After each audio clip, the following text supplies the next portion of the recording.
constructivism.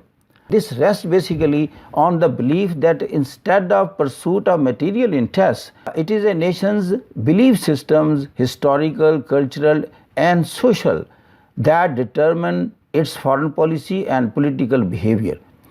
تو اس میں beliefs, values اور کلچرز کا عمل دخل انہوں نے کہا کہ یہ زیادہ ایک ڈرائیونگ فورس کے طور پر استعمال ہوتا ہے کسی ملک کی فارن پالیسی کو چاک آؤٹ کرنے میں اور اس کو بلڈ اپ کرنے میں، اور اس کے پولیٹیکل تھاٹ، یعنی اس کی جو انٹرنیشنل اپروچ ہے اس میں میٹیریل کنسیڈریشنز نہیں ہیں. اب یہ تھیوری میں میٹیریل نکل گیا، اس میں آپ کی ویلیوز آپ کے آ گئی، آپ کا ریلیجن آ گیا، آپ کی کلچرل ویلیوز آ گئی، آپ کی لنگوسٹک کنسیڈریشنز آ گئیں، یعنی نان ٹینجیبل تھنگز اس میں آ گئیں.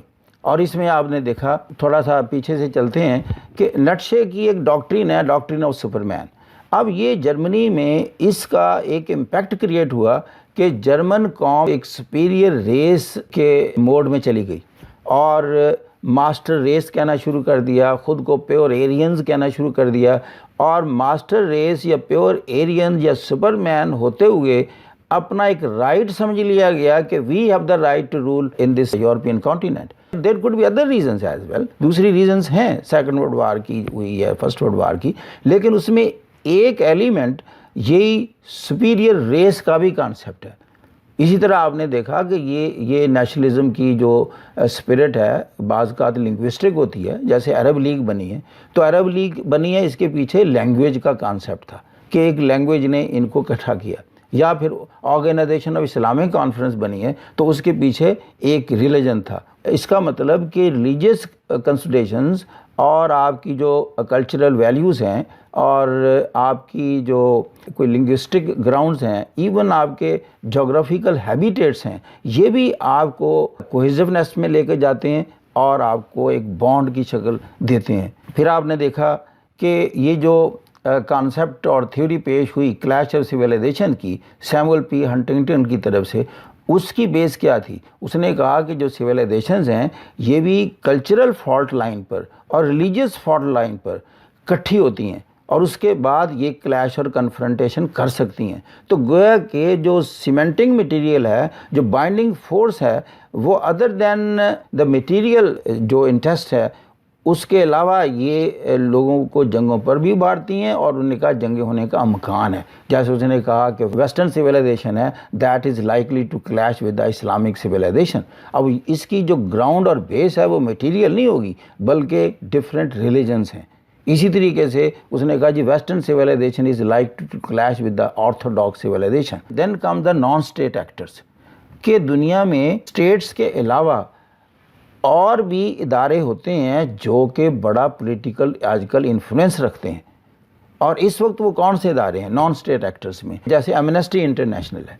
اب یہ ایک نان اسٹیٹ ایکٹر ہے، یہ کوئی گورنمنٹ نہیں ہے، یہ پبلک کا ایک بہت بڑا ادارہ ہے جو کہ پریشر گروپ کے طور پر کام کرتا ہے اور ملکوں کو مجبور کرتا ہے جہاں کہیں ہیومن رائٹس کی وائلیشن ہوتی ہے تو یا ادر کوئی کرپٹ پریکٹسز ہوتی ہیں تو یہ پھر جو ایمنسٹی انٹرنیشنل ہے یہ ایکٹیو ہوتی ہے اور پریشر ڈیولپ کرتی ہے اور ساری دنیا میں ایک نو ہاؤ کریٹ کر کے ایک اپنا سے بناتی ہے اور پروٹیسٹ لانچ کرتی ہے اور یہ پھر دنیا میں ملکوں کی جو پالیسیز ہیں ان پر اثر انداز ہوتی ہے. اسی طرح گرین پیس ہے. اب یہ کلائمیٹ کے حوالے سے گرین کلائمیٹ کی جو کلچر دنیا میں اور جہاں کہیں CO2 امیشنز ہیں یا گلوبل وارمنگ اور اس کے جو نیگیٹو اثرات ہیں اس کو منیمائز کرنے کے لیے تو Greenpeace becomes more active اور یہ پھر پروٹیسٹ کرتی ہے. Likewise transnational corporations, تو یہ جو TNCs ہیں یہ بھی ایک رول ادا کر رہی ہیں آج کل حکومتوں کے فیصلوں پر. جہاں اس کی انٹرسٹ متاثر ہوتی ہیں تو یہ پریشرائز کرتی ہیں اور بہت بڑا رول ادا کرتی ہیں. میں کہتا ہوں کہ اس وقت جیسے کہتے ہیں نا کہ دنیا میں اگر کوئی نیوکلیئر وار نہیں ہوئی یا کوئی بڑی جنگ نہیں ہوئی تو اس میں ایک رول TNCs کا بھی ہے کیونکہ ان کی اتنی بڑی investment all over the world تو یہ بڑی جنگوں کے خلاف ہیں.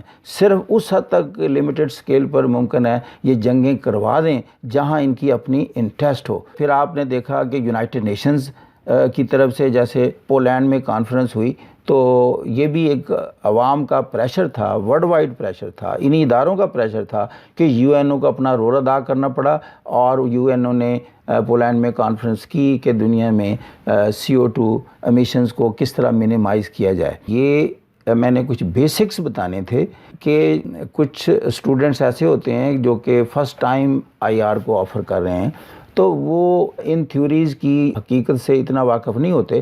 تو میرا مقصد یہ تھا کہ کچھ بیسک چیزیں اور جنیرک چیزیں ان کے سامنے رکھیں، باقی اس کے بعد ان تھیوریز میں ان کے جو پائنیئرز ہیں، جو کنٹریبیوٹرز ہیں، ان کے نام آتے ہیں، پھر اس میں تھوڑی تھوڑی چینجز ہیں، اس کے آف شوٹس ہیں جو کہ نیو لبرلزم یا نیو ریئلزم یا پوسٹ لبرلزم، اس طرح کی آگے ٹرمینالوجی آتی ہے جس میں سلائڈ چینجز کے ساتھ آپ نے اضافہ کرنا ہے اور بلڈ اپ کرنا ہے۔ تو یہ بیس لائن ہے جو میں آپ کے سامنے رکھنا چاہتا تھا۔ تو اس میں ہم جو کنکلوڈ کریں، اب دیکھیں کہ یہ میں نے 3 لائنوں میں آپ کے سامنے کنکلوژن رکھ دینا ہے۔ کنکلوژن میں کیا ہے کہ میں کہوں گا کہ briefly speaking, realism deals mainly with security and material power. Liberalism looks primarily at economic interdependence, and constructivism links itself with the role of ideas, values in shaping the international politico-economic system. Thank you very much. God bless you.